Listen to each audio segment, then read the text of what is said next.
सिद्धांत, वो मैं नमिता के साथ। चुप। सिद्धांत,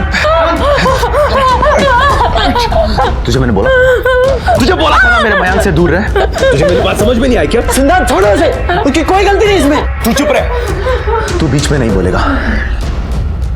आज मैं इसकी ऐसी हालत करूंगा, इसे जिंदगी भर याद रहेगा। सिद्धांत मेरी बात तो सुनो। आज के बाद मेरे मयांक के आसपास भी दिखती थी तो जान से मार दूंगा तुझे। क्या करूंगा? तुझे जान से मार दूंगा मैं।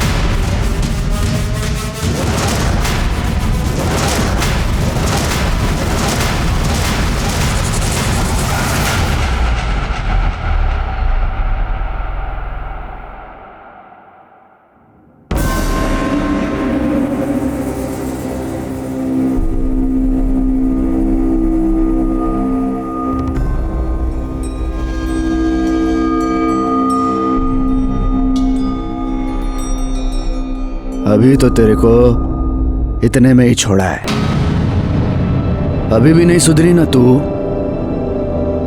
तो देख तेरी क्या हालत करता हूं मैं, समझी ना?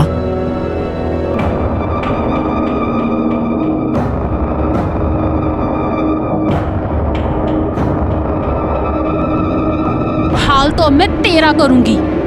तुझे तेरे किए की सजा जरूर मिलेगी। छोड़ूंगी नहीं मैं तुझे।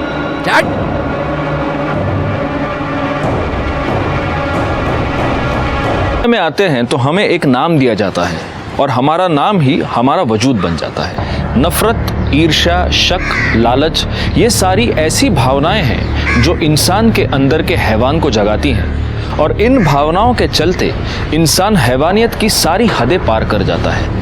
नमस्कार, मैं senior inspector Rajesh Jadhav, crime petrol Dastak के आज के इस भाग में आप सबका स्वागत करता हूं। आज मैं आपको उस केस के बारे में बताने जा रहा हूं जो अक्टूबर 2018 में मेरे सामने आया था, जब मैं पुणे के कोंढवा पुलिस स्टेशन में पोस्टेड था।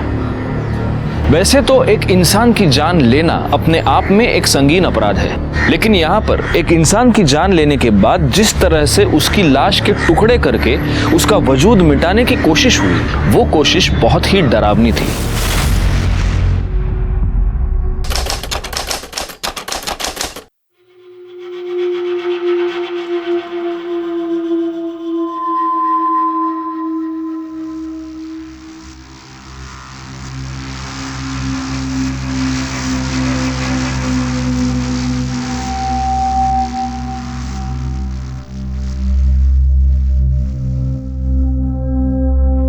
अरे आ गई तू?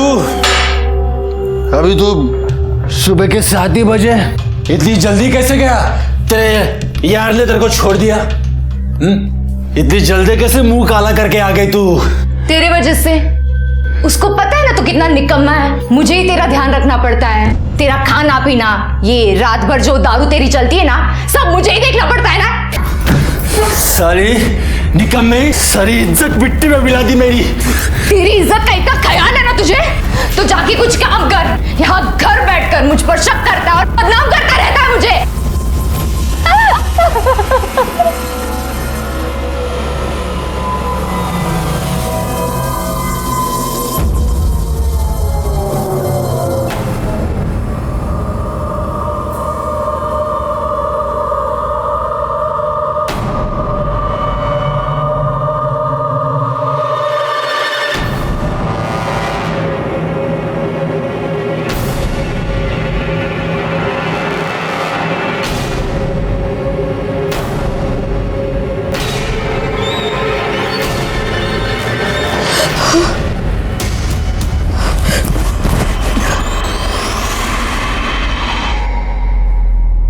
सिद्धांत, वो मैं नमिता के साथ। चुप।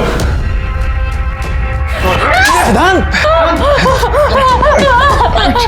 तुझे बोला था ना मेरे मयांक से दूर रह। तुझे मेरी बात समझ में नहीं आई क्या? सिद्धांत छोड़ो उसे, उसकी कोई गलती नहीं इसमें। तू चुप रह। तू बीच में नहीं बोलेगा। आज मैं इसकी ऐसी हालत करूंगा, इसे जिंदगी भर याद रहेगा। सिद्धांत मेरी बात तो सुनो। आज के बाद मेरे मयांक के आसपास भी दिखती थी तो जान से मार दूंगा तुझे। क्या करूंगा? तुझे जान से मार दूंगा मैं।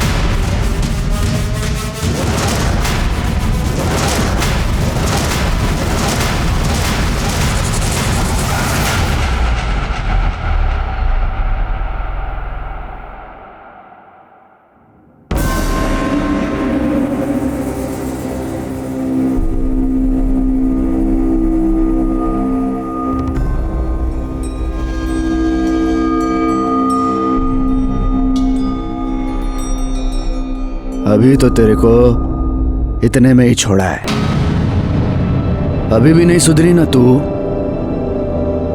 तो देख तेरी क्या हालत करता हूं मैं, समझी ना?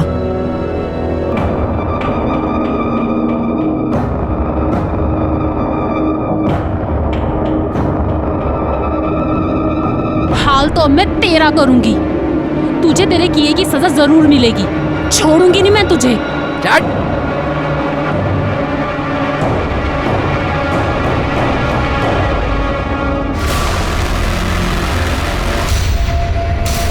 सिद्धांत, सिद्धांत दरवाजा खोल। सिद्धांत,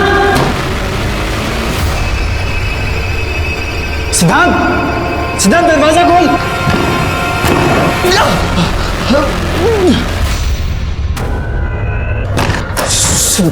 सिद्धांत, शिट, पागल हो गया तू? सिद्धांत उठ। क्या किया तूने? हाथ निकाल। तू हाथ मत लगा मुझे।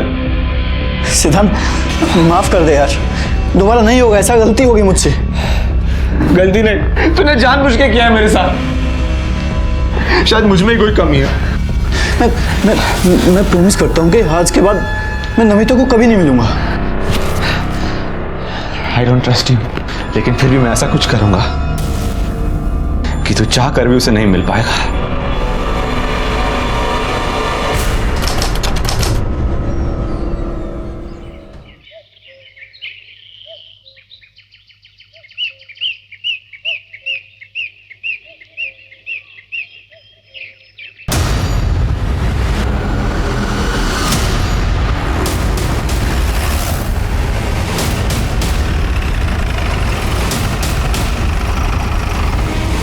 सर यहाँ की 2 ड्रम्स है जिसमें कुछ केमिकल है, जिसमें से अजीब सी बदबू आ रही है, और वहाँ खून के कुछ धब्बे हैं, लेकिन कहीं भी बॉडी नहीं मिली।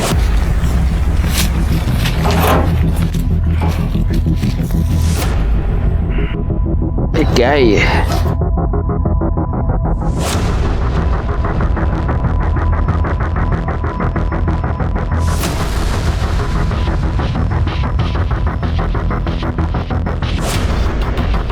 डेड बॉडी इसलिए नहीं मिली गायकवाड़ क्योंकि शायद डेड बॉडी के टुकड़े करके उसे इस केमिकल में डाल दिया गया है और वो बॉडी इस केमिकल में घुल गई।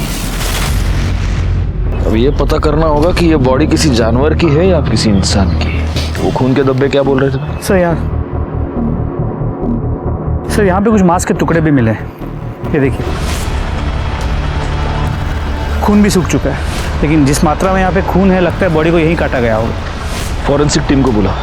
हमें सबसे पहले ये पता करना होगा गायकवाड़ कि इतनी भारी मात्रा में ये केमिकल यहाँ पर कैसे आए और ये केमिकल एग्जैक्टली है क्या। दूसरी बात ये कि ये बॉडी एग्जैक्टली किसकी है, मतलब किसी इंसान की है या किसी जानवर की है। फॉरेंसिक रिपोर्ट के मुताबिक वो किसी इंसान की ही बॉडी है। 6 तारीख के बाद अमित और रेखा दोनों गायब हैं। वो जो एसिड में डालकर लाश डिस्ट्रॉय की गई थी उसके फॉरेंसिक रिपोर्ट के मुताबिक वो मर्डर भी तो 6 या 7 तारीख को ही हुआ था।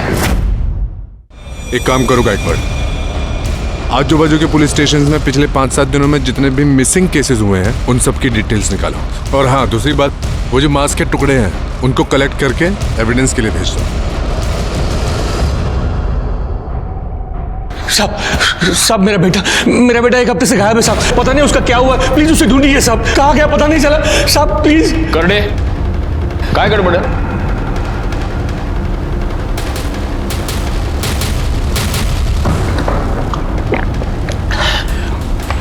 हड़ू हड़ू शांत।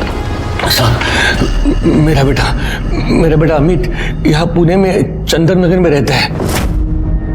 1 हफ्ते पहले मेरी उसके साथ फोन पे बात हुई थी, वो बहुत ही परेशान लग रहा था। बाबा बेटा तू रो क्यों रहा है, बोलो ना क्या हुआ। बाबा रेखा अच्छी लड़की नहीं है बाबा, मुझे उसके साथ शादी नहीं करनी चाहिए थी। वो पेट से, पर वो मेरा बच्चा नहीं है। क्या? सारी इज्जत मिट्टी में मिला दी उसने। साहब उस दिन के बाद मेरी दोबारा उससे बात नहीं हो पाई। वो ना ही गांव में आया और ना ही फिर उसका कभी फोन लगा। तो आपका बेटा अमित शादीशुदा है और यहाँ हमारे चंदन नगर में अपनी बीवी के साथ रहता है। हाँ साहब। तो आपने उसकी बीवी से बात की? उसे तो पता होगा ना वो कहाँ है। साहब अगर वो घर में मिलती तो पूछता ना। साहब वो तो खुद ही गायब है। क्या मतलब पति पत्नी दोनों गायब है? हाँ साहब, पता नहीं सब क्या हुआ, लेकिन ये रेखा है वो हमारे जात की नहीं है। 2 साल पहले दोनों ने रत्नागिरी में लव मैरिज करके वो लोग यहाँ पुणे में चले आए। अमित ने 2 साल पहले मेरे मर्जी के खिलाफ रेखा से शादी की थी, इसलिए मैं उससे थोड़ा नाराज था। लेकिन साहब अमित मेरा इकलौता बेटा है, उसके अलावा मेरा कोई नहीं है। अमित और रेखा डॉक्टर प्रदीप लेले के यहाँ काम करते थे, ठीक ठाक कमा लेते थे। लेकिन फिर आखिरी बार जब मेरी अमित से बात हो गई तो मुझे पता चला कि कुछ ठीक नहीं है। वो बहुत ही दुखी था, बहुत परेशान था।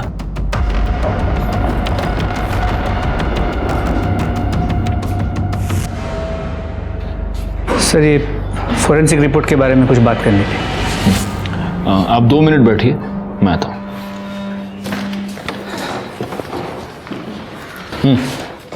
सर उन 2 ड्रम में जो गली हुई बॉडी मिली थी उसके फोरेंसिक रिपोर्ट के मुताबिक वो किसी इंसान की ही बॉडी है। पर हाँ सर, उन दोनों ड्रम में जो केमिकल मिला था वो कॉन्सेंट्रेटेड कैसे था, जिससे उस बॉडी को डिस्ट्रॉय किया गया ताकि मरने वाले का नामो निशान न रहे। जी सर। और सर रिपोर्ट के मुताबिक मर्डर बॉडी मिलने से 3-4 दिन पहले हुआ था। मतलब पॉसिबल है कि ये मर्डर 6 या 7 तारीख को हुआ हो। खैर एक काम करो सर, सबसे पहले तो ये पता करो कि इतनी भारी मात्रा में एसिड आया कहाँ से। Yes sir. शहर में जितने भी सप्लायर्स हैं उन सबसे पता करो। Yes sir. गायकवाड़ तुम आ जाओ मेरे साथ। हाँ नंतर बोल दो। हाँ हाँ बताइए।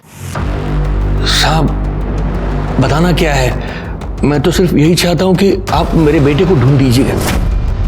साहब मुझे पूरा यकीन है कि डॉक्टर लेले ने और रेखा ने मेरे बेटे को गायब कर दिया है और वो रेखा कहीं छुप गई है।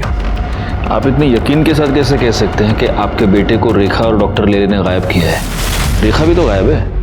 ऐसा भी तो हो सकता है कि आपने और आपके बेटे ने मिलकर रेखा को गायब किया है और अब आपका बेटा अंडरग्राउंड हो गया है और आप यहाँ पर उसकी मिसिंग कंप्लेंट लिखवाने आए हैं ताकि हमको आप दोनों पर शक ना हो। साहब आप ये क्या कह रहे हैं साहब? मैं तो अपने बेटे की कंप्लेंट लिखवाने आया था और आप उल्टा मुझे ही फंसा रहे हैं। साहब आप ही बताइए, मतलब इतना बड़ा ब्यूटी पार्लर कौन किसी को फ्री में चलाने के लिए देगा? साहब अमित ने मुझे पूरी बात बता दी थी। बेटे की मजबूरी में मैं आपसे मिलने आया। पता नहीं मेरा बेटा कहाँ होगा, किस हाल में होगा। आप उसे ढूंढने की बजाय मुझ पर शक कर रहे हैं। देखिए हमारा काम सवाल पूछना है और हम हमारा काम कर रहे हैं।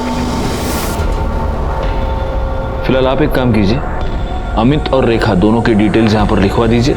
जैसे ही हमें कुछ भी पता चलेगा हम आपको इन्फॉर्म कर देंगे। शंकर के मुताबिक उसकी अमित से आखिरी बार बातचीत 6 तारीख को हुई और 6 तारीख के बाद अमित और रेखा दोनों गायब हैं।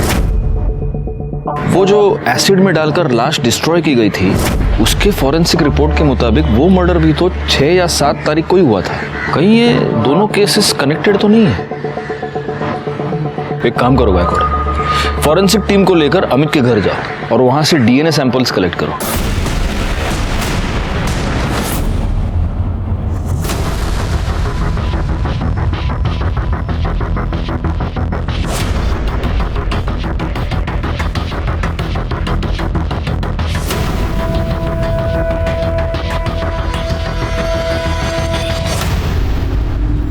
एक्सक्यूज मी, डॉक्टर लेले? जी वो अंदर पेशेंट के साथ है। डरने की जरूरत नहीं, दवाई से ठीक हो जाएगा। कम इन, मैं लिख के दूं। डॉक्टर लेले, यस, हमें आपसे जरा बात करनी है। जी। शंकर बकवास कर रहा है सर। मुझे लगता है कि अमित और शंकर दोनों ने मिलकर रेखा को गायब किया है। ये बाप बेटे दोनों घटिया इंसान हैं। तो आपका यह कहना है कि शंकर ने आपके और रेखा के बारे में जो कुछ भी कहा वो सब झूठ है? सर रेखा मेरी बेटी जैसी है, वो बहुत ही मेहनती और ईमानदार लड़की है। कमाल है डॉक्टर साहब, लेकिन जो आपकी बेटी जैसी है वो इतने दिनों से गायब है और आपने कंप्लेंट तक नहीं लिखवाई। नहीं, मैं दरअसल आपके पास आने वाला था कंप्लेंट लिखवाने के लिए, मैं तो खुद हैरान हूं कि वो कैसे गायब हो गई, कहां गायब हो गई। पार्लर में काम करने से पहले वो मेरे क्लिनिक में कंपाउंडर थी। कितना मारा है उसने तुम्हें, आज क्यों मारा? सर पैसे मांग रहा था वो, मेरे पास थे ही नहीं तो कहाँ से देती। यहाँ जो पगार मिलती है उससे बड़ी मुश्किल से घर चलता है, ऊपर से उसके दारू के खर्चे। देखा कब तक उस शराबी की मार सहती रहोगी? तुम उसकी पुलिस में कंप्लेन क्यों नहीं करती? नहीं कर सकती सर उसने मेरे लिए अपना घर, अपने बाबा को छोड़ दिया। मैं उसको बहुत प्यार करती हूँ, वो सुधर जाएगा। एक बार मुझे काम मिल जाए ना कुछ और, तो पैसों की दिक्कत खत्म हो जाएगी और सब कुछ सही हो जाएगा। इसमें मैं तुम्हारी कुछ मदद कर सकता हूँ। मेरी वाइफ माधुरी का एक ब्यूटी पार्लर है, 6 महीने पहले उसकी डेथ हो गई, तब से बंद पड़ा हुआ है। अगर तुम उसे संभाल सको तो देख लो। इसका मतलब उसने पार्लर ज्वाइन कर लिया, उसके बाद उसकी ये सारी प्रॉब्लम सॉल्व हो गई? नहीं सर, हालत और बिगड़ गई। सब ये इस वीक की बैलेंस शीट और ये कैश। वाह रेखा, जब से तुमने पार्लर संभाला है अच्छा खासा बिजनेस हो रहा है। ये सब तुम्हारी मेहनत का नतीजा है। Thank you so much. अरे सर, आप थैंक यू क्यों बोल रहे हैं? थैंक यू तो मुझे आपको बोलना चाहिए। अगर आप पार्लर में मुझे मैनेजर की नौकरी नहीं देते तो पता नहीं मेरा क्या होता। नहीं, यू डिजर्व इट। वाह वाह वाह वाह वाह, चलने दो। और तेरे यार को देख के बड़े दांत दिखा रही है तू, हैं? कितना पैसा देता है तू? कितना पैसा देता है? क्या बोल रहा है? इतना पैसा देता है इसको ये सब करने के लिए? बोल बोल साली, बाहर निकालो से। बाहर जाऊं मैं? क्यों बाहर जाऊं? ताकि तुम दोनों इधर रंगरलिया मना सको। हाँ साली, मेरी बीवी होके भी शर्म नहीं आती तेरे को? शर्म नहीं आती? हमारा फैमिली मैटर है। तुम चलो अमित, घर चलो। तेरे को मैं तो देख लूंगा, तेरे को देख लूंगा मैं। साला इधर लेके सब। सर पता नहीं जाहिल अमित के दिमाग में किसने बात डाल दी कि मेरे और रेखा के बीच में कुछ चल रहा है। सर मुझे लगता है उस पागल ने ही रेखा के साथ कुछ कर दिया है। आप अमित को ढूंढो सर। लेकिन एक बात माननी पड़ेगी डॉक्टर साहब, आप बड़े कमाल के एम्प्लॉयर हैं। अपने सारे एम्प्लॉयज का इतना ख्याल कौन रखता है ना? या फिर आप सिर्फ रेखा का ख्याल रखते थे? मतलब उसके केस में कुछ स्पेशल था? नहीं, क्योंकि आप कह रहे हैं कि आपकी बेटी जैसी थी, लेकिन वो लड़की पिछले 6 दिनों से गायब है और आप कंप्लेन लिखवाने की बस सोच रहे थे। रेखा 1 हफ्ते की छुट्टी लेकर गई थी, इसलिए कब वो गायब हो गई मुझे पता ही नहीं चला। पिछले 1 हफ्ते में उसने मुझे कांटेक्ट ही नहीं किया। साहब रेखा का आदमी अमित 1 नंबर का कान का कच्चा है साहब। तब पता नहीं किसी ने उसको डॉक्टर साहब और रेखा के बारे में क्या बात कह दी, लेकिन साहब मैं बताऊं आपको, रेखा को साहब अपनी बेटी की तरह मानते थे और हमेशा उसकी मदद करते थे। और साहब उसकी क्या, वो सबकी मदद करते थे। यहाँ तक कि जब रेखा ने उनसे विनती की कि उसके पति अमित को काम पे रख ले तो उन्होंने उसको ड्राइवर भी रख लिया। अमित को आखिरी बार कब देखा था? साहब 7-8 दिन पहले देखा था साहब। सर यहीं पे झगड़ा करने आया था। बाहर निकलो। चुप, कुछ नहीं सुनने की तरह मेरे को, समझा ना तू? साला बहुत शरीफ बनता है ये, बहुत शरीफ बनता है, लेकिन शरीफ नहीं है ये। आग लगा दी मेरे घर में, आग तूने। अब भी क्या, अब भी मेरे को मेरा पगार चाहिए, समझा ना तू? और तेरे इस गाड़ी के लिए दूसरा ड्राइवर ढूंढ ले तू। तेरी नौकरी पर तो लात मारता हूं मैं, नहीं चाहिए तेरी नौकरी। निकल, पैसा निकाल मेरा। दफा हो जाए यहाँ जाता हूँ, लेकिन तेरे को छोड़ूंगा नहीं मैं, समझा ना तू? छोड़ेगा नहीं तेरे को मैं। साहब वो जैसे पगार लेके गया ना साहब, तब से वो वापस नहीं आया और रेखा भी तब से नहीं आई। ये अमित ने छोड़ के जाने के बाद तुम्हारे साहब ने कोई और ड्राइवर नहीं रखा? नहीं, अभी तक नहीं रखा। और साहब मुझे लगता है कि अब वो रखेंगे भी नहीं, क्योंकि साहब ने 2 ड्राइवर रखे, दोनों ही मक्कार निकले। 2 ड्राइवर? ये दूसरा कौन है? साहब अमित से पहले इकबाल नाम का ड्राइवर था साहब। साहब वो भी बहुत कमीना था, रेखा पर उसकी हमेशा गंदी नजर रहती थी। हाँ। ये रेखा, मैं तेरा ड्राइवर नहीं हूँ, डॉक्टर साहब का हूँ। मालकिन बन के पीछे बैठ रही है। आ गया, आ गया।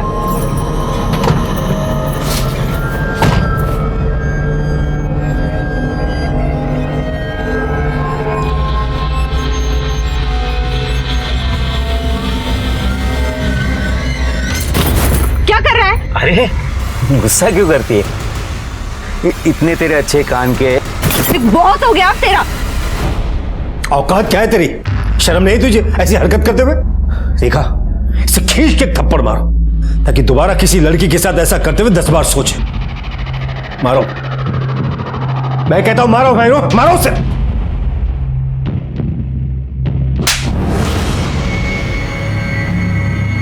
ला गाड़ी की चाबी ला, निकाल जल्दी और दफा हो जा। तुम्हारा देखना नहीं यहां पर, समझा? चल निकल यहां से। ये बुढ़े पागल हो गया है तू लड़की के चक्कर में। लड़की से थप्पड़ मरवाता है, छोड़ूंगा नहीं तुझे। चल निकल यहां से, दफा हो जा। देख मैं क्या करता हूं। मैं देख लूंगा, जा देख, मैं देखता हूं। चल निकल यहां से। तो रेखा की वजह से ही इस इकबाल को भी तुम्हारे डॉक्टर साहब ने काम से निकाल दिया? हाँ साहब।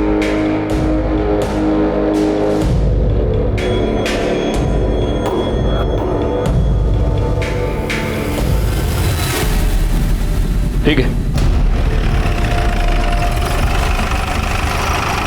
नहीं साहब, हमारे यहाँ तो बहुत छोटे स्केल में सप्लाई होता है, इतनी बड़ी क्वांटिटी में नहीं होता है। और वैसे भी हमारा ज्यादातर सप्लाई एजुकेशन इंस्टीट्यूट में होता है। और कोई अगर चाहता भी है कि इतना बड़ा केमिकल सप्लाई किसी को करे तो वो कंपनी रजिस्टर होना जरूरी होती है। क्या आप मुझे पुणे और आसपास की कंपनीज की लिस्ट दे सकते हैं जो इतनी क्वांटिटी में केमिकल्स खरीदती और बेचती है? क्यों नहीं साहब, आइए ना। इस रमेश ने जो हमें इन्फॉर्मेशन दी है वो हमारे बहुत काम आ सकती है गायकवाड़। बस एक बात मैं समझ नहीं पा रहा हूँ, यही इन्फॉर्मेशन हमें डॉक्टर लेले ने क्यों नहीं दी? सर समझ में तो ये भी नहीं आ रहा है कि ये डॉक्टर हमारी बातें ऐसे छुप छुप के क्यों सुन रहा था। इसकी वजह कोई भी हो सकती है। इन बातों के जवाब हमें इकबाल देगा। एक काम करो, उसको पुलिस स्टेशन बुलाओ। और एक और बात गायकवाड़, इस डॉक्टर लेले के ब्यूटी पार्लर में भी पूछताछ करो। पता तो चले कि इस डॉक्टर ने हमें जो कहानी सुनाई है वो सच है भी या नहीं। रेखा बहुत अच्छी लड़की है, मेहनती भी है, सब पर ध्यान देती है और सबका ख्याल भी रखती है। उसका पति अमित, उसे जानते हैं आप? हाँ साहब, लेकिन वो मुझे समझ में नहीं आया। शुरू में रेखा से वो बहुत प्यार करता था और बहुत ध्यान देता था और रोज आता भी था। वो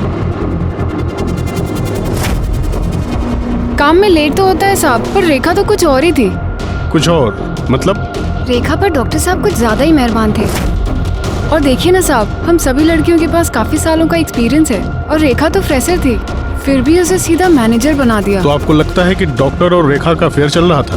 देखकर तो कुछ ऐसा ही लगता है साहब। खाली दिमाग शैतान का घर होता है और अमित के साथ भी यही हो रहा था और वो रेखा की जान लेने पे तुला था। यहाँ से अभी बाहर निकलो यहाँ से। जाओ, तेरे को मैं जाओ, देख लूंगा। तेरी तो साली अपने यार की वजह से नखरा कर रही है ना तू। तुम दोनों को छोड़ूंगा नहीं मैं, मार डालूंगा तुम दोनों को। रेखा के घर से उसे कोई मिलने आता था? सर उसके घर से तो कोई नहीं आता था, पर उनके ससुर आते थे ठीक सैलरी मिलने के टाइम पे। उसका ससुर वो शंकर? जी सर, रेखा हर महीने 10 से 20 हजार रुपए अपने ससुर को देती थी। ये तेरी मेरे बेटे को फंसाने की कीमत है। लेकिन वो इतने सारे पैसे उसे देती क्यों थी? ये सब तो उसने कभी नहीं बताया। यहाँ पार्लर में रेखा सबसे ज्यादा बात किससे करती थी? सुनीता से। पर सुनीता आज पार्लर में नहीं है, शादी में गई है ना, इसलिए छुट्टी पर है। सर ये शंकर तो खिलाड़ी लग रहा है। अब तो ये बिल्कुल पॉसिबल है कि शंकर ने अपने बेटे अमित के साथ मिलकर रेखा को मारा हो और फिर वो अंडरग्राउंड हो गया। और इस अमित का फोन 5 तारीख से स्विच ऑफ आ रहा है। लेकिन रेखा को मारने का मोटिव जितना शंकर और अमित के पास है उतना ही डॉक्टर लेले के पास भी तो है। क्योंकि अगर डॉक्टर लेले और रेखा का अफेयर था तो उस अफेयर के पब्लिक हो जाने के डर से, बदनामी के डर से लेले ने रेखा को मारा होगा। गायकवाड़, सबसे पहले तो हमें यह पता करना होगा कि वो लाश वाकई रेखा की है भी या नहीं, या किसी और की है। फॉरेंसिक से जल्द डीएनए रिपोर्ट मंगाओ। जी सर, लेकिन अभी ये समझ में नहीं आ रहा कि रेखा की ऐसी क्या मजबूरी होगी कि वो अपने ससुर को पैसे देती। इसका जवाब शायद एक आदमी हमें दे सकता है। सर अमित जब कुछ काम नहीं करता था तो उसके बाप शंकर से पैसे लेता था। शंकर इसी बात का फायदा उठा रहा था। उसने अमित के सामने एक डील रखी थी कि या तो वो उसका पैसा वापस कर दे या रेखा को छोड़ दे। रेखा बेचारी अकेली अपनी शादी बचाने के लिए उसके पति का कर्जा चुका रही थी।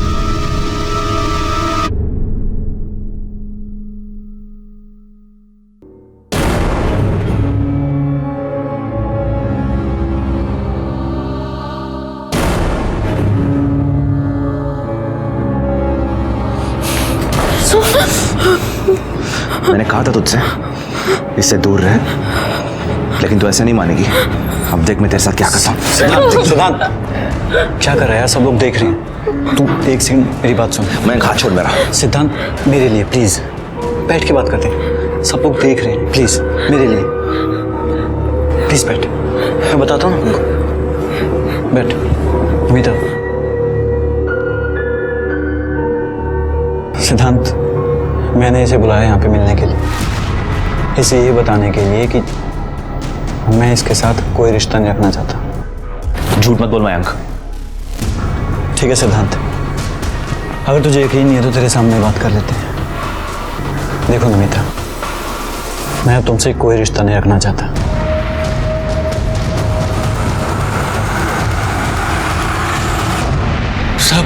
सब क्या हुआ है? मुझे यहाँ क्यों बिठा के रखा है? क्योंकि तूने हमें ये बताया नहीं कि तूने अपने बेटे को पैसे उधार दिए थे और उसकी वसूली तो अपनी बहू से कर रहा था। शायद इसमें तुम दोनों इन्वॉल्व थे, तुम बाप बेटे।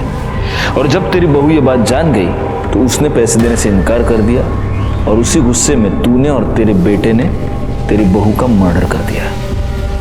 अब बता, रेखा को कैसे मारा, और ये भी बता कि तेरा बेटा अमित अभी कहाँ छुपा बैठा है। साहब मैं क्यों मारूंगा रेखा को?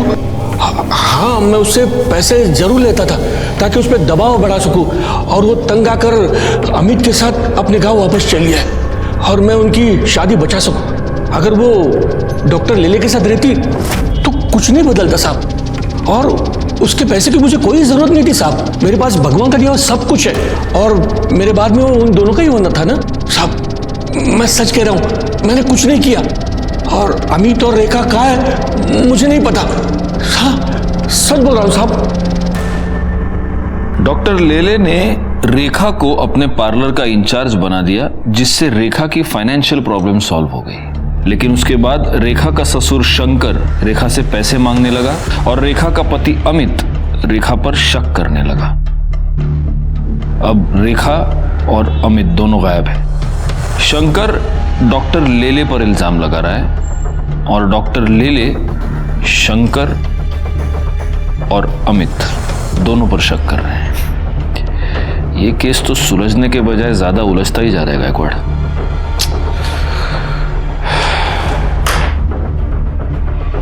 हमारे पास बहुत सारे डॉट्स हैं, लेकिन इन डॉट्स को जोड़ने वाली कोई कड़ी हमारे पास नहीं है। 2 लोग गायब हो चुके थे और हमारे हाथ एक लाश लगी थी। हम इस बात को लेकर भी श्योर नहीं थे कि वो लाश इन्हीं दोनों में से किसी एक की थी या नहीं।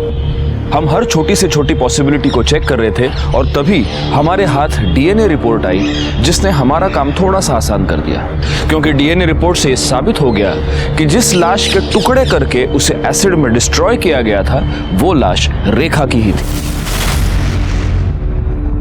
अब सवाल यह था कि रेखा को इतनी दर्दनाक मौत किसने दी और क्यों दी?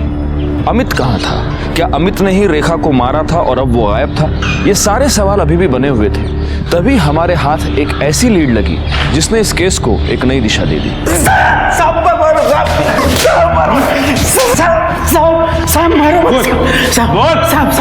सब बता दो सब। माना अपन ने बदतमीजी किया था, लेकिन उसने भी तो साहब सब लोगों के सामने अपन को थप्पड़ मारी ना साहब, इसलिए सब बराबर हो गया ना साहब। ये सब बराबर हुआ नहीं, तूने बाद में किया।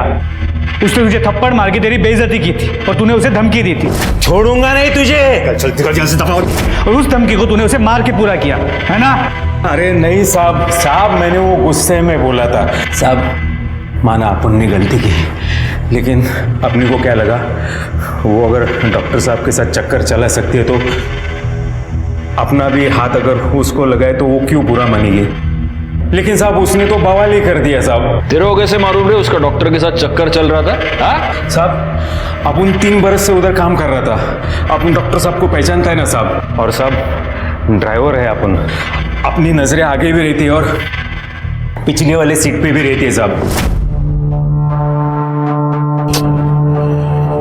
सिद्धांत को लेके तुम्हें परेशान होने की जरूरत नहीं है, मैं हूं ना, सब संभालूंगा। उसे प्यार से समझाऊंगा तो समझ जाएगा। ये सिद्धांत कौन है और उसको रेखा से क्या प्रॉब्लम थी? साहब सिद्धांत डॉक्टर साहब का बेटा। साहब उसको तो एक आंख से पसंद भी नहीं थी रेखा, वो बहुत नफरत करता था साहब। अपन अपनी आंखों से देखा है ना साहब।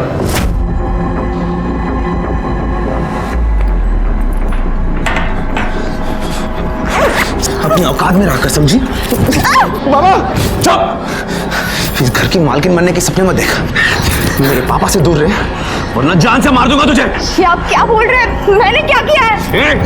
छोड़िए। माँ की जगह लेने के लिए मेरे पापा के साथ प्यार का झूठा नाटक कर रही है तू। नहीं, मैं तुझे मेरी माँ की जगह नहीं लेने दूंगा।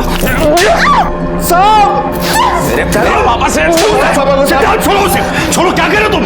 वैसे कहीं क्यों? तुम्हें हिम्मत कैसे उसे हाथ लगाने की? निकल जा मेरे घर से, निकल जा मेरे घर से। आज के बाद मेरे घर में कदम मत रखना। आउट।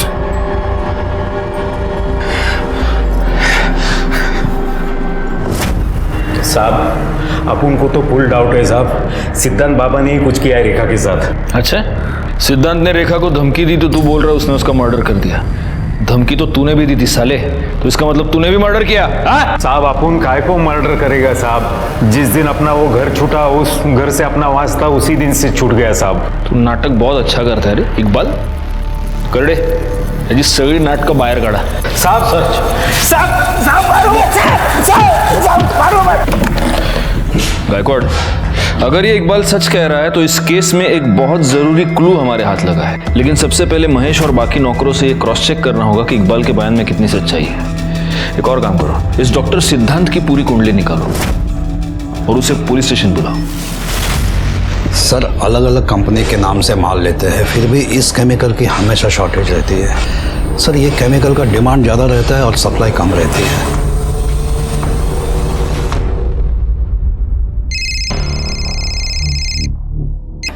हाँ बोला सर, एक खास इन्फॉर्मेशन मिली है। केमिकल्स की शॉर्टेज पूरी करने के लिए एक ही कंपनी अलग अलग नाम से केमिकल्स खरीदती है। इसका मतलब ये हो सकता है कि किलर ने अलग अलग आईडीज यूज करके एसिड खरीदा। Yes sir. एक काम करो, ये पता करो कि किन किन कंपनीज ने अलग अलग आईडीज का इस्तेमाल करके एसिड खरीदा है, और हो सकता है कि ये एसिड रेखा की मौत के कुछ दिन पहले खरीदा गया हो। Right sir. तुमने रेखा के साथ मारपीट की थी क्योंकि वो और उसका पति मेरे बाबा को बेवकूफ बना रहे थे, हमारा सब कुछ हड़पना चाहते थे। तुमने उसे धमकी भी दी थी कि तुम उसको जान से मार डालोगे, और तुमने मार दिया। सर धमकी मैंने गुस्से में दी थी, मैंने उसे नहीं मारा सर, मैंने कुछ नहीं किया। अगर लोगों की बातों में आकर तुम उसे धमकी दे सकते हो तो तुम उसे मार क्यों नहीं सकते? हाँ सर, मैंने लोगों से सुना था, लेकिन मैंने यकीन तब किया जब बाबा ने मुझे खुद कहा कि रेखा के पेट में जो बच्चा है वो उनका है। डैड, मैं कब से आपसे कुछ पूछ रहा हूँ। रेखा के पेट में आपका बच्चा है? क्या बकवास कर रहा है तू? क्या आप उसके बच्चे के बाप हैं? सिद्धार्थ, तुम्हारी हिम्मत! आज मैं आपसे नहीं डरने वाला। जवाब दीजिए, रेखा के पेट में आपका बच्चा है या नहीं? हाँ है। मैं ही उस बच्चे का बाप हूँ, रेखा के बच्चे का बाप मैं हूँ। क्या कर लोगे? बोलो क्या कर लोगे तुम? सर उस दिन के बाद से मैं बाबा से कभी नहीं मिला, ना ही उनकी शक्ल देखी। 6 अक्टूबर को रेखा गायब हुई, उस दिन तुम कहाँ थे? सर 5 अक्टूबर से 9 अक्टूबर मैं चेन्नई में था, मेडिकल कॉन्फ्रेंस अटेंड कर रहा था। आप क्रॉस चेक कर सकते हैं। ठीक है, तुम जा सकते हो। Thank you. गायकवाड़, इसका स्टेटमेंट क्रॉस चेक करो, इसके मोबाइल लोकेशन, कॉल डिटेल सब कुछ निकालो और नजर रखो इस पर। सिद्धांत के बयान के मुताबिक डॉक्टर लेले ने खुद उसे अपने और रेखा के संबंधों के बारे में और होने वाले बच्चे के बारे में बताया। सिद्धांत का यह भी कहना है कि रेखा और अमित दोनों डॉक्टर लेले से पैसे निकलवाना चाहते थे। अब हो सकता है कि डॉक्टर लेले को यह बात पता चल गई हो और उसी ने अमित और रेखा दोनों का मर्डर कर दिया हो। रेखा की बॉडी के बारे में हमें पता चल चुका है, लेकिन अमित का अभी तक कोई पता नहीं। सर अगर उस डॉक्टर से अपनी तरह से उगलवाया तो? नहीं, जब तक हमारे पास कोई पुख्ता सबूत नहीं है हम डॉक्टर को उठा नहीं सकते, वो बेल पर छूट जाएगा। हमें सबसे पहले ये पता करना होगा कि डॉक्टर की इस पूरे मैटर में एग्जैक्टली क्या इन्वॉल्वमेंट है, तभी उस पर हाथ डाल सकते हैं। सर हमने शंकर सावंत को बहुत ढूंढा पर वो कहीं नहीं मिला। एक काम करो, उसका फोन सर्विलेंस पे डाल दो और जैसे ही ऑन होता है उठा लो उसको। सर। गायकवाड़, उस अमित के फोन का क्या स्टेटस है? सर उसका फोन कंटिन्यूसली स्विच ऑफ आ रहा है, लेकिन रेखा की कॉल रिकॉर्ड से मोबाइल लोकेशंस आ गए हैं। जिस दिन वो गायब हुई थी वो मैटरनिटी क्लिनिक गई थी और उसी दिन उसने अपने एक अच्छी दोस्त और कलीग सुनीता उसे 5 से 6 बार कॉल किया था। सर, ये आपसे मिलना चाहती हैं। जी कहिए। सर, मैं सुनीता, रेखा की कलीग और दोस्त। आपने बुलाया था मुझे। ओह यस, बैठिए बैठिए। एक बात बताइए सुनीता जी, 6 तारीख को आपकी रेखा से फोन पर बात हुई थी? हाँ सर, हम उस दिन मिले भी थे। कितने बजे? सुबह 10 बजे। उसके पति को ऐसा लगता था कि रेखा के पेट में जो बच्चा है वो डॉक्टर प्रदीप का है, इसलिए वो अबॉर्ट करना चाहती थी बच्चा। तो रेखा का पति रेखा पर शक करता था, इसलिए रेखा ने अपने बच्चे को अबॉर्ट करवा दिया? सिर्फ शक की वजह से नहीं सर, दरअसल वो बहुत दुखी थी। उसने हॉस्पिटल से आते वक्त मुझे ये बताया था। अगर ये बच्चा आता तो वो नाजायज ही कहलाता। मुझे कुछ हो जाए आगे तो उसे कौन पालता? ठीक है, आप जा सकती हैं। अगर जरूरत पड़ी तो हम आपको वापस बुला लेंगे। ठीक है सर। Thank you. पाटिल भाई, जरा गायकवाडला पाठव। Okay sir. सर। गायकवाड, रेखा के फीटस के साथ अमित और डॉक्टर लेले दोनों का डीएनए मैच करके देखो, क्योंकि पॉसिबिलिटी ये है कि ये बच्चा डॉक्टर लेले का ही है और इसीलिए अमित ने उसे अपनाने से मना कर दिया और डॉक्टर लेले ने भी सोसाइटी प्रेशर की वजह से, अपने बेटे के प्रेशर की वजह से उसे अपनाने से मना कर दिया। अब रेखा को अबॉर्शन करवाने के अलावा कोई और चारा नहीं था, लेकिन डॉक्टर लेले ये नहीं जानता था कि रेखा ने अबॉर्शन करवाया है, इसलिए अपने आप को बचाने के लिए उसने रेखा को और अमित को दोनों को गायब कर दिया। शायद डॉक्टर लेले को ये लगा हो कि रेखा के गायब होने का इल्जाम अमित पे लग जाएगा और वो साफ बच जाएगा। एग्जैक्टली। इस डॉक्टर लेले को पुलिस स्टेशन बुलाओ। सर।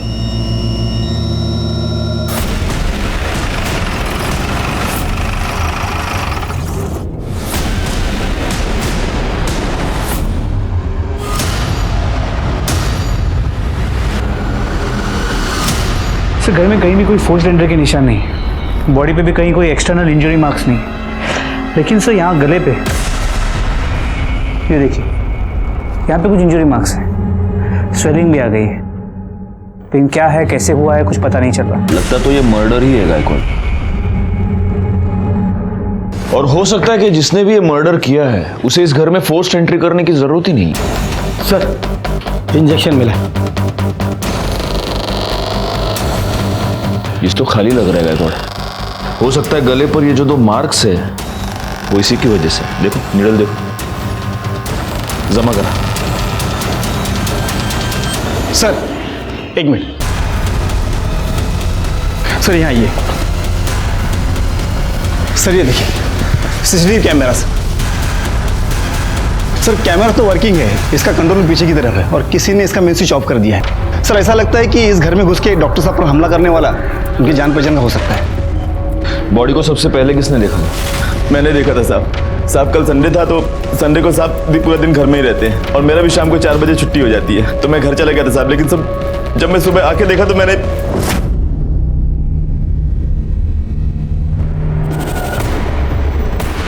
साहब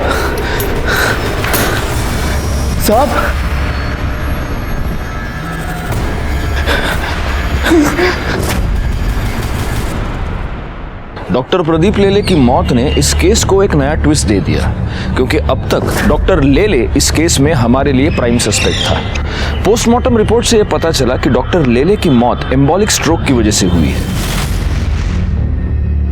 जिसकी वजह से उनका ब्लड सर्कुलेशन गड़बड़ा गया, उन्हें हार्ट अटैक आया और उनकी मौत हो गई। मर्डर का यह तरीका एक डॉक्टर के लिए बहुत आसान था और तभी हमारे सामने एक ऐसा नाम आया जिसे रेखा और डॉक्टर लेले दोनों से प्रॉब्लम थी। बोल, अपने बाप का मर्डर क्यों किया? बोल। सर, मैं उन्हें क्यों मारूंगा सर? आपके पास क्या प्रूफ है कि मैंने उन्हें मारा है? प्रूफ? तेरे पिता की मौत एम्बोलिक स्ट्रोक की वजह से हुई है। आदमी को एम्बोलिक स्ट्रोक कब और कैसे आता है ये तो तू बहुत अच्छी तरह से जानता होगा, डॉक्टर है तू, है ना? तेरे और मयंक के रिलेशनशिप के बारे में तूने अपने पिता को बताया था? क्या तूने उनको यह बताया था कि तू लड़कियों में नहीं लड़कों में इंटरेस्टेड है? नहीं बताया था। इसका मतलब तूने ये बात उनसे छुपाई थी। तुझे इस बात का डर था कि वो ये रिलेशनशिप कभी एक्सेप्ट नहीं करेंगे और इसी डर की वजह से तूने उनकी जान ले ली। जिस दिन पापा की डेथ हुई मैं हॉस्पिटल पर था, नाइट ड्यूटी पर। आप हॉस्पिटल का सीसीटीवी चेक कीजिए, मेरा फोन लोकेशन ट्रैक कीजिए। मैं मुंबई में था सर। ओहो, डिटेक्टिव हैं? मेडिकल के साथ साथ ये भी पढ़ाई कर लिया आपने, डॉक्टर। लेकिन आदमी मुंबई से पुणे आ गया, इसका मतलब उसका मोबाइल भी मुंबई से पुणे आ गया, ऐसा नहीं होता। तू पुणे आया, तूने अपने फादर का मर्डर किया, लेकिन तेरा मोबाइल तूने मुंबई में ही छोड़ा था। और जिस कॉन्फिडेंस से तू ये सब कह रहा है, तूने ये सेफ्टी तो जरूर ली होगी। सर मैं सच कह रहा हूं सर। मैं अपने बाबा को क्यों मारूंगा सर? मैंने ऐसा कुछ नहीं किया सर। सर, हमें एक इंपॉर्टेंट लीड मिली है।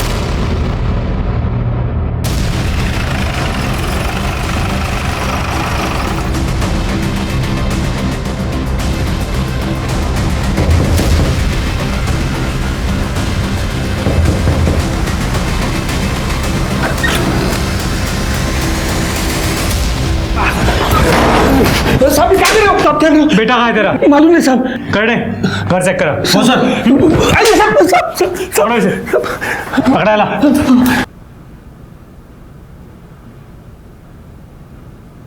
साहब मैंने कुछ नहीं किया। साहब मत मारो। साहब मत मारो।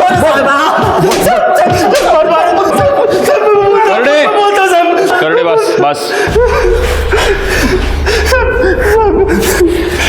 बोले, अभी पोपट की तरह बोल, वरना करड़े मिर्ची लेके आ जाएगा, समझा? चल बोल।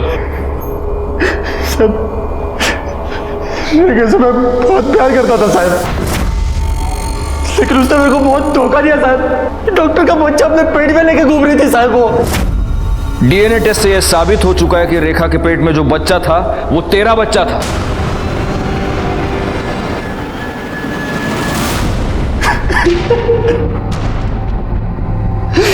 साहब उस कमीने डॉक्टर प्रदीप की वजह से मेरी जिंदगी बर्बाद हो गई साहब। उसने नहीं, तूने खुद अपनी जिंदगी बर्बाद की। तूने अपनी बीवी की जान ली, उसे जान से मार दिया तूने। नहीं साहब, मैं उसे बहुत प्यार करता था साहब, मैंने नहीं मारा उसको। साहब उस कमीने डॉक्टर प्रदीप की वजह से मेरी जिंदगी बर्बाद हो गई साहब। उसने नहीं, तूने खुद अपनी जिंदगी बर्बाद की। तूने अपनी बीवी की जान ली, उसे जान से मार दिया तूने। नहीं साहब, मैं उसे बहुत प्यार करता था साहब, मैंने नहीं मारा उसको। नहीं मारा साहब। और डॉक्टर प्रदीप को? डॉक्टर प्रदीप को तू नहीं मारा। तुझे ऐसे लगा कि तू उसके घर के सीसीटीवी कैमरा की स्विच ऑफ कर देगा तो हमें पता नहीं चलेगा, लेकिन तू ये भूल गया कि उसके बंगले के आसपास और भी बंगले थे जहां पे सीसीटीवी कैमरा थे, जिसमें तू साफ पकड़ा गया है। अब सीधी तरह से बोल, वरना मिर्ची खाएगा। साहब रेखा की मौत की खबर मैंने अखबार में पढ़ी तो मेरे को बहुत गुस्सा आया साहब। उस डॉक्टर प्रदीप ने उसको जितना चाहा उतना यूज किया और फिर मार डाला साहब। तो उसका मरना भी तो तय था ना। सब मेरे को पता था कि संडे को वो अकेला रहता है, इसलिए मैं संडे को उसके घर गया, सीसीटीवी का स्विच ऑफ किया। क्या करना है? क्या क्यों आया तुमने को यहाँ से? मेरी बीवी के साथ अच्छा नहीं किया तूने। तो होश में नहीं है मैं, तुझे आया से क्या करना चाहता है?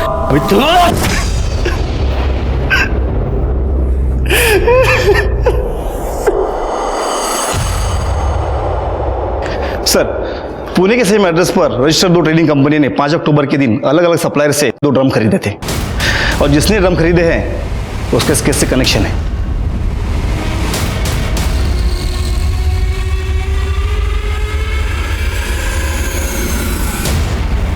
सर मैं और नमिता एक दूसरे से प्यार करते हैं, लेकिन मेरे पास जॉब नहीं थी और मुझे लग्जरी लाइफस्टाइल की आदत थी, जिसे पूरी करने के लिए मैं सिद्धांत के साथ रिलेशनशिप में था। इस सब का रेखा से क्या लेना देना है? उसको क्यों मारा तूने? सर क्योंकि सिद्धांत की उसके डैड के साथ लड़ाई हो गई थी और उन्होंने उसे अपनी प्रॉपर्टी से बेदखल करने के लिए कहा था, जिसकी वजह से सिद्धांत काफ़ी परेशान था। पापा ने मुझे धमकी दी कि मुझे घर से निकाल देंगे, जायदाद से बेदखल कर देंगे। पापा बोल रहे थे कि सब कुछ रेखा और उसके बच्चे के नाम हो जाएगा। सिद्धांत अपने इंटर्नशिप पर था, उसके डैड उसे हर महीने अच्छे खासे पैसे भेजते थे, जिसकी वजह से मेरा खर्चा चलता था। जब मुझे पता चला कि उसके डैड उसे प्रॉपर्टी से बेदखल करने वाले हैं तो मैं डर गया था। मुझे लगा अब मेरी आगे की लाइफ कैसे कटेगी, इसलिए मैंने डिसाइड किया कि मैं रेखा और उसके बच्चे को मार दूंगा। मैं उस पर नज़र रखने लग गया और जब वो हॉस्पिटल से बाहर आई तो काफ़ी देर तक मैंने उसका पीछा किया।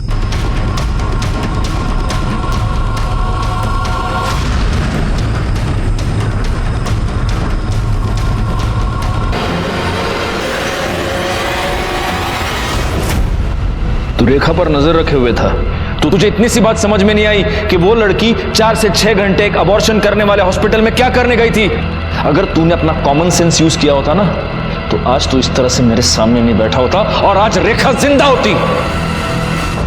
एक सीधी साधी मेहनती लड़की जो अपनी छोटी सी गृहस्थी का सपना देख रही थी, एक्सपेंसिव लाइफस्टाइल चाहने वाले मयंक और शक करने वाले उसके पति अमित की वजह से मारी गई। डॉक्टर प्रदीप लेले का भी इसमें बराबर का हाथ था, क्योंकि अगर डॉक्टर लेले अपने बेटे को ठीक से समझाते, अगर वो इस सिचुएशन को मैच्योरली हैंडल करते, तो शायद उसका बच्चा और खुद डॉक्टर लेले आज जिंदा होते। लेकिन उन्होंने ऐसा नहीं किया और इसी की वजह से रेखा अपना बच्चा गंवा बैठी और बाद में अपनी जान भी। इसमें हालांकि रेखा का कोई कसूर नहीं था, लेकिन उसकी एक गलती ये थी कि उसने इस क्राइम की दस्तक को अनसुना कर दिया। अपने पति का शक और उसकी मार वो सहन करती रही। इस तरह के अत्याचार को आप कभी भी सहन ना करें, क्योंकि अत्याचार को सहन करके आप उसे मिटाते नहीं बल्कि उसे बढ़ावा देते हैं। इसी के साथ मैं सीनियर इंस्पेक्टर राजेश यादव आपसे विदा लेता हूँ। दोबारा मिलूंगा, तब तक सतर्क रहिए और देखते रहिए क्राइम पेट्रोल दस्तक, क्योंकि मकसद बताना नहीं, बचाना है।